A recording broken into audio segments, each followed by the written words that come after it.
Niombewa sala ya toba. Kusali ni kusali tu. Kuna vitu vya uchafu vingi ndani.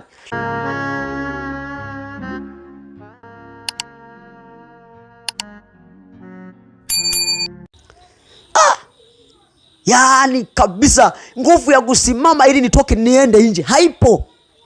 Yaani nilikuwa nimeshikiliwa kweli kweli. Hata ile ya kusema kwamba labda niweze kutafuta njia basi ya kujinyanyua haipo. Yaani ufahamu wangu umeshikiliwa, umeganda kabisa, siwezi kufanya maamuzi, siwezi kufikiri chochote. Ila nilipoitwa na mchungaji, njoo tuzungumze, ndipo nilishituka kidogo, nikainuka. Nikataka kwenda nje ikashindikana. Sasa nilishaitwa, si niitike. Nikaenda kuitika. Tumekaa wawili pale. Wanatuuliza, nyie umetokea wapi?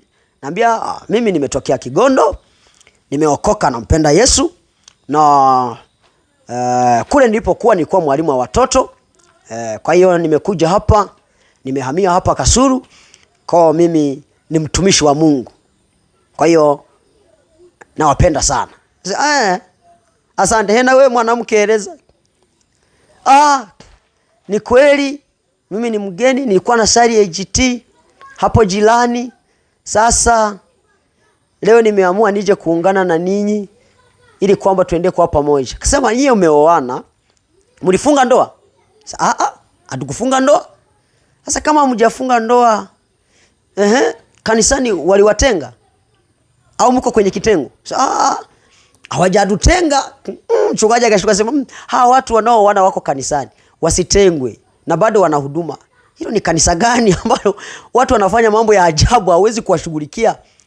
Akasema, sasa natakiwa muombewe sala ya nini? Ya toba. Nikasema, nani naombewe sala ya toba? Mimi nimeokoka bwana. Mimi siwezi kuombewa sala ya toba. Niombewe sala ya toba mimi? Siwezi kabisa.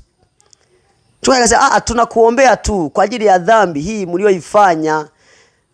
Ile mwanamke ndo akasimama akasema, mchungaji, nataka nikwambie ukweli. Huyu hajaokoka, ni mganga wa kienyeji. Nilimkata jicho yule mwanamke, ambia, yaani wewe unajaribu, unasemaje? Mimi ni mganga wa kienyeji mimi? Mimi ni mganga wa kienyeji? Mimi nimekuwa mganga kienyeji tangu lini? Mtumishi wa Mungu. Mimi kwanza kwetu tumezaliwa wote tumeokoka. Familia yetu wote tumeokoka. Mimi ni wewe mganga wa kienyeji? Wewe usiniletee mchezo. Akasema, nakwambia kwa uheri, msikilize. Yes, anaishi na wewe. Huenda una ushirikina, una vitu unavifanya vichafu. Unatakiwa kwa sababu umekuja hapa uvilete tufanyaje? Tuvichome. Sawa, mimi sio mganga wa kienyeji. Tukabishana pale. Sasa piga magoti tukuombe. Nikasema hapana, mimi siwezi kuombewa, mimi nimeokoka. Mwana akasema, huyo hajaokoka, ni mganga wa kienyeji huyo.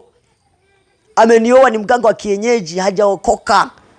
Nikasema, wewe mwanamke umesahau ngumi zangu, umesahau kipigo changu. Tukifika nyumbani nitakukanyaga nikukande kande. Moyoni mwangu sasa najizungumza, wasema, yani wewe ngoja tutoke hapa nikuonyeshe. Tukitoka hapa nitakuonyesha. Nikamwambia mchungaji, mimi haina haja ya kuniombea. Tuache tuombea huyu mwanamke. Akasema, nyote kaeni, chuchumaeni, pigeni magoti. Sasa mimi tukabishana sana, tukavutana na yule mchungaji. Baadaye sasa kwa sababu niliona sasa hata kama kiniombea, kwani mimi ndo nitakuwa nimetubu mimi au yeye ndo anakuwa ametubu mwenyewe? Haya, nikapiga magoti. Haya, omba. Mchungaji akataja sala ya toba. Nimeamua kumpokea Yesu. Kuwa Yesu, kuwa Bwana, kuwa Bwana. Ongea nikusikie. Ongea nikusikie. Sasa niongee kwamba anaposema mimi simsikii, kwamba hayuko anasikia mimi niko naongea. Mpaka niongee kwa sauti. Haya, nitaongea hivyo hivyo. Haya, nimekuja kwako, na dhambi unioshe. Futa majina yangu kwenye kitabu cha hukumu. Andika jina langu kwenye kitabu cha kuanzia sasa niwe mwanao. Ile sala ikaenda ikakamilika. Akaweka mikono juu yetu. Akatuombea. Alipotuombea tu, tukatoka hapo tukaelekea nyumbani. Nikajua nikifika nyumbani kisago kinaanza. Nafika nyumbani mpole. Munyenyekevu. Hata hivyo kusema kwamba nikumbuke niliombewa sala ya toba nimpige mke kwa sababu alinishi. Wale wenzetu wanasema kusinichi, sije kwenda kinyume na mimi. Alinifanyia hiana. Aliamua kunizunguka, akavua heshima yangu, akaamua kunitwika fedheha. Mimi kabisa niombe sala ya toba mimi? Niombewe na mchungaji mimi? Nikaumia sana, nikamchukia. Lakini ufika nyumbani, chuki yote kaondoka. Yule mwanamke akawa salama. Sikurudi kanisani tena. tangu siku hiyo. Mpaka mwezi uliisha, mpaka tunakaribia mwezi wa pili, ndipo nilipoanza kufikiri kwenda kanisani. Nikasema niliombewa sala ya toba. Maisha nayo yaishi haya. Mbona kama sasa naona hakuna faida sasa ya kuendelea kutumikia huu ufalme wa giza. Maana waliponiombea tangu hapo naona mambo yangu hayaendi. Unaombea sala ya toba, mambo yangu sinafanya vitu havifanyiki vizuri. Sasa nitafanya nini? Kasema bora basi, kwa sababu kusali ni kusali tu. Na mimi nitasali kama wale wengine wanaosali, unaingia kanisani dhambi unafanya na nini. Kwa hiyo nitaingia kanisani, sitaacha kufanya dhambi. Nitakuwa mshirika wa makanisani, lakini dhambi nitafanyaje? Tafanya. Hata kama mchungaji akinitafanya, yani hakuna atakayenizuia kufanya dhambi. Mahali popote nitafanya dhambi. Mimi kazi yangu nataka nikiingia kanisani tu wanione naingia kanisani, nikipata shida nipate watu kunisaidia. Basi. Ndio kwa lengo langu la kuingia kanisani. Nikarudi kanisani. Ila yule mwanamke aliendelea kusali. Mimi wakati huo nimeacha. Sijui waliendelea kufanya maombi huko na wachungaji, mimi sijui. Sijui walifanya vitu gani vya kuniombea, sijui walifanya nini, mimi sijui. Yule mwanamke anaendelea kusali tayari ule moyo wa kumkataza kwenda kanisani ukawa umeondoka. Akienda kanisani anambia wewe nenda bwana. Wewe nenda bwana. Anambia twende kanisani, anambia wewe nenda bwana. Mimi nafanya mambo yangu, naendelea na maisha yangu. Sikiliza. Wakati huo naendelea kutulia nyumbani. Ndipo siku moja nikaenda, nikawa naingia kanisani kama wengine, naingia tu vya kawaida, sioni kama kuna maana yoyote. Na nikaendelea kuishi kanisani nikiwa mtu mwovu tu, nafanya mambo yangu bila shida, bila kuogopa. Lakini sasa sijui litokea nini mpaka ninashangaa moyo wangu unaanza kuogopa dhambi. Naanza kuona hii ni dhambi. Nikifanya hivi watanionaje na sali? Nikifanya hivi watanionaje na sali? Mbona kama haya maisha ya kusali na dhambi, mbona vitu tofauti? Taendeleaje kusali wakati naendelea na dhambi? Moyo wangu ukaanza kurekebika mimi mwenyewe bila kujua. Nikaishi pale kanisani, nikaishi tu. Sasa kitu cha kushangaza, mchungaji anaanza kuniuliza, hivi ulipookoka wewe mkiwaka alisema ni mganga wa kienyeji, ulichoma? Nikamwambia mimi sikuwa na vitu ndani. Mimi sina kitu cha kuweka ndani. Wakati huo nina rundo ya madawa ndani, mke wangu mwenyewe shahidi.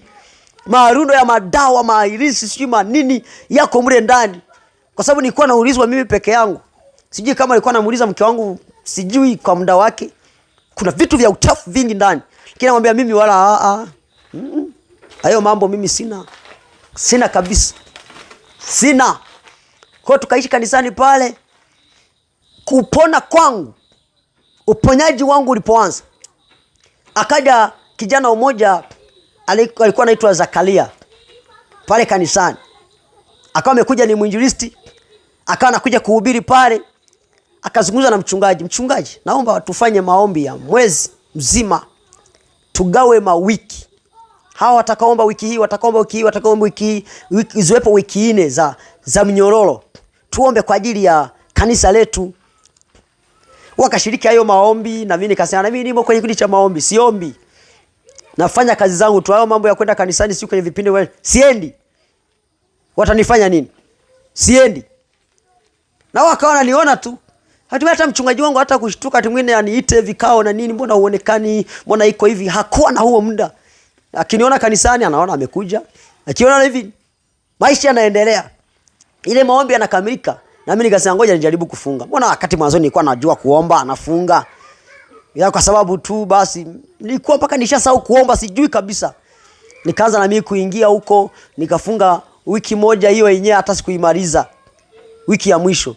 Wanahitimisha maombi pale, wanashukuru, na mimi nasema waliofunga na mimi nimefunga. Wakaona kama sasa huyu amefunga, mambo yako sawa. Nilipotoka kwenye hayo maombi, ndipo nilipoanza maombi mengine kwa ajili ya kuniimarisha. Hata mimi sikujua kwa nini niliomba. Niliomba maombi ya mwezi mzima. Sijawahi kupanga, sijawahi kuweka ratiba kwamba nitaweza kuomba maombi haya, lakini niomba maombi haya kila usiku siri mwezi mzima.